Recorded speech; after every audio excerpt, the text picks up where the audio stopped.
saya bahagia melihat rumah ini penuh dengan cahaya.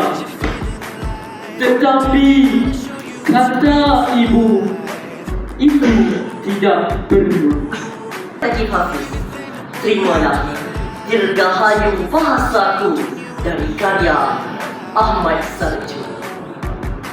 Hiasi pribadi, tanamkan rasa cinta akan kebersihan.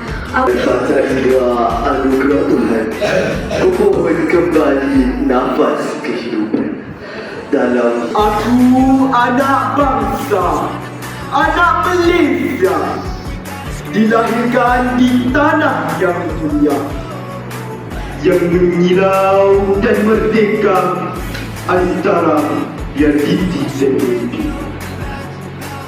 Membebas selain gelombang buru-buru adalah titis air mata bunda.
Chasing a ghost, you gotta change your mind if you're gonna let go.